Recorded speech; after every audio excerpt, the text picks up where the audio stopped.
In Zelda Tears of the Kingdom, the developers added 2 more layers to the map. And because there's now 3 stack layers, the developers have restructured the way map pins work on the map. In case you guys haven't learned how map pins work on Zelda Tears of the Kingdom, we're gonna break it all down for you. Please consider subscribing to the channel. Alright y'all, you see this map pin right here? This is essentially how map pins work on Zelda Tears of the Kingdom. You see how this map pin has a glowing line above it?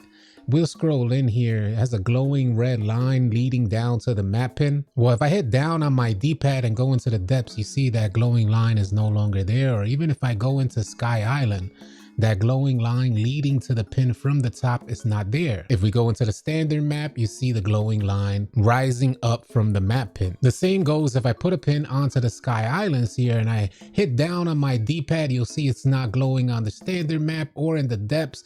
But if we go up to the Sky Islands, we see the glowing line rising up from the pin. One other key thing to know is that each one of these pins have different icons on them. So you can use that to your advantage with creating some sort of legend or key to help associate these pins with particular items or locations. These stamps here work a little bit differently. Wherever you place them at and whatever layer of maps you place them at, they will not show on the layers below or above them. So these stamps only show on the layer of the map that you actually place them. The pins, they go through the map to show you the location of a pin on each layer of the map. One other key thing to note is that these stamps are unlimited. You could place them as many times as you like on whichever layer of the map you want to place them. You will never run out of these stamps the way you run out of pins. The best way to look at it is that these pins serve as like a waypoint, guidance to help you get where you need to go. And these stamps here are best used to indicate places you've been, places of interest that you may just want to mark off. Whether there's an enemy or a treasure there, you can mark it off on your map. This way, if you head back to the area, you know what's around there. For instance, you fight a gang of enemies at this location, I'll place one of these so when there's a blood moon and the enemies rise again, you won't be caught off guard because there'll be a marker on your map. In the early game, you may not find good use as you haven't explored much, but when you start laying down those pins here and there, you'll end up losing track of all the locations you need to get to. And as you guys are exploring the Sky Islands, the depths, and the rest of the standard map, you'll end up losing track and forgetting what layer of maps you placed pins on. So hopefully this video helped you guys understand how map pins work on Zelda Tears of the Kingdom. If you found it helpful, please consider subscribing to the channel and dropping a like on the video. And y'all be sure to keep it locked right here at All City 2, because we got a bunch more Zelda Tears of the Kingdom tips, tricks, and walkthroughs. I'll catch you guys